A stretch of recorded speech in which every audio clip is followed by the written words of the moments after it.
Assalamualaikum waalaikumsalam warahmatullahi wabarakatuh.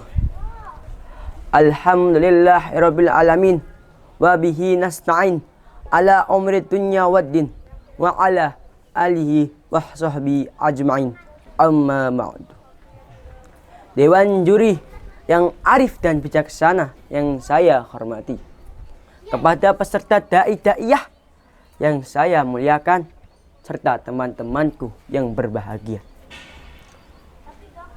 Berdirinya saya di sini bukan berarti saya seorang kiai maupun seorang pendai, melainkan saya seorang santri yang ingin mencari ridho kiai dan doa restu ibu nyai, dan ingin mensukseskan acara dai milenial se-Kabupaten Jombang dengan membawakan sebuah tema, yaitu Yaumul Akhir, yaitu hari kiamat.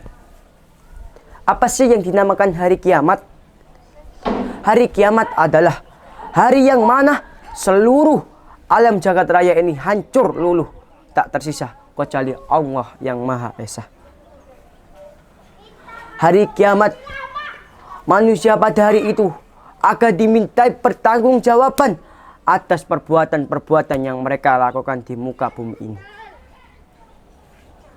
Dan tidak ada seorang pun yang tahu kapan terjadinya hari kiamat. Bahkan Nabi Muhammad SAW itu tidak tahu kapan terjadinya hari kiamat. Tetapi kita hanya diberikan tanda-tandanya saja. Dan Nabi juga pernah bersabda bahwa umur dunia ini bagaikan matahari yang terbenam. Masya Allah. Berarti hari kiamat sudah dekat. Lalu amal-amal apa yang kita siapkan untuk kita menjalani hari akhir, yaitu hari yang paling kekal? Lalu gambaran kiamat telah Allah cantumkan dalam surah Al-Zalzalah ayat 1. A'udzu billahi minasyaitonir rajim. Bismillahirrahmanirrahim. Idza zulzilatil ardu zilzalaha, yang artinya pada hari itu bumi akan digoncang-goncang sedahsyat-dahsyatnya. Lalu bagaimana keadaan manusia pada hari itu? Lalu Allah telah berfirman dalam surah Al-Qari'ah ayat 3-4. A'udzu billahi minasyaitonir rajim. Bismillahirrahmanirrahim.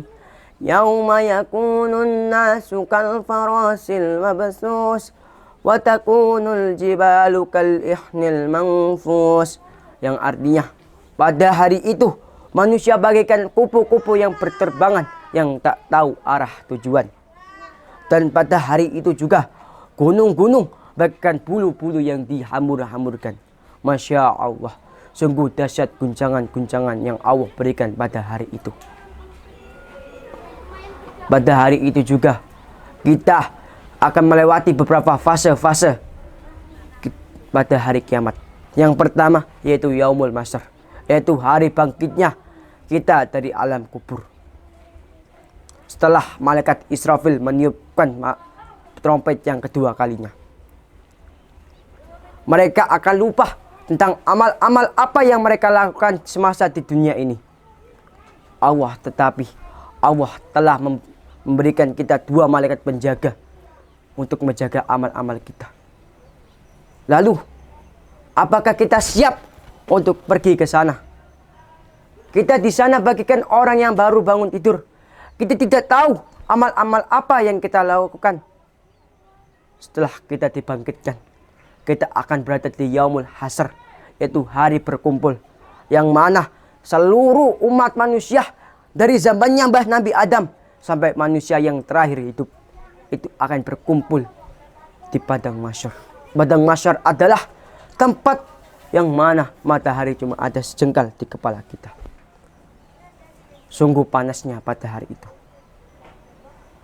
Yang tapi hanya amal-amal kita yang dapat memberikan kita pertolongan pada hari itu. Maka dari itu, amal-amal yang paling baik dilakukan pada hari kiamat, yaitu adalah berzikir kepada Allah, selalu ingat kepada Allah, dan bersolawat kepada Kanjeng Nabi Muhammad SAW. Karena dialah syafaat kita pada hari itu. Karena manusia yang paling sibuk di hari itu adalah Nabi Muhammad, karena sibuk untuk mensyafaati umat-umatnya. Nabi Muhammad dibangkitkan dari alam kubur. Yang Nabi Muhammad ingatlah apa? Bukan istrinya, bukan anaknya, melainkan umatnya yang selalu ia ingat. Tetapi kenapa kita selalu melupakan mereka, melupakan beliau? Beliau selalu ingin menjumpai umat-umatnya yang tidak dapat menjumpainya pada hari itu. Dialah umat yang paling disayang oleh Kanjeng Nabi. Siapa? Yaitu kita lah yang tidak dapat bertemu dengan Kanjeng Nabi, tapi kita tetap iman kepadanya. Setelah itu kita akan menghadapi Yaumul Mizan dan Yaumul Hisab, yang mana manusia akan diperhitungkan dan pertimbangan atas amal-amal yang apa yang mereka lakukan di muka bumi ini. Seberat siji zarah pun mesti Allah akan timbang itu, karena kita tidak akan bisa melewati pada hari itu juga. Timbangan itu, jika kita banyak baiknya, maka kita akan bersenang-senang. Jika kita banyak buruknya, maka binasalah kita di neraka. Setelah itu kita akan berada di Yaumul Jaza, yaitu hari pembalasan, yang mana semua amal-amal kita akan dibalas oleh Allah Subhanahu wa taala. Baik yang sebesarnya sebiji pasir pun itu akan dibalas oleh Allah Subhanahu wa taala. Karena Allah tidak pernah mendolimi hamba-hambanya. Kita berbuat baik, pasti akan dibalas baik oleh Allah. Jika kita berbuat buruk, pasti akan dibalas buruk oleh Allah Subhanahu wa taala. Karena dialah yang maha adil lagi maha perkasa. Setelah kita melewati hari pembalasan, tibalah kita yaitu melewati jembatan Shiratal Mustaqim, yaitu jembatan terbentang luas di antara surga dan neraka. Di situ perumpamaan jembatan Shiratal Mustaqim itu bagaikan satu rambut dibelah menjadi 7, dan tajamnya setajam pedang. Coba kita bayangkan, satu rambut dibelah menjadi 7 dan tajamnya itu setajam pedang. Pasti kita tidak akan nyangka, pasti kaki kita akan tersobek. Misalnya kita amal kita sedikit, pasti kita akan jatuh ke neraka. Jika amal kita banyak, itu kita akan masuk surga. Karena itulah penentu kita masuk neraka atau masuk surga. Hadirin hadirat yang dirahmati oleh Allah Subhanahu wa taala. Setelah kita melewati jembatan Shiratal Mustaqim, kita akan mendapatkan balasannya. Tapi bagi orang-orang yang beriman, orang-orang mukmin selalu iman kepada Allah, itu akan mendapatkan balasan berupa surga. Dan bagi orang-orang kafir, orang-orang munafik, itu akan mendapat balasannya, yaitu berupa neraka. Maka dari itu, siapkanlah amal kita sebelum kita pergi ke sana. Karena apa? Karena kalau kita tidak siapkan amal kita, pasti kita akan menyesal di sana.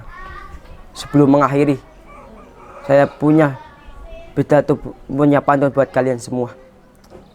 Jika ada sumur di ladang, boleh kita berjumpa mandi. Jika ada umur yang panjang, boleh kita berjumpa lagi. Burung irian, burung cendrawasih. Cukup sekian dan terima kasih. Assalamualaikum warahmatullahi wabarakatuh.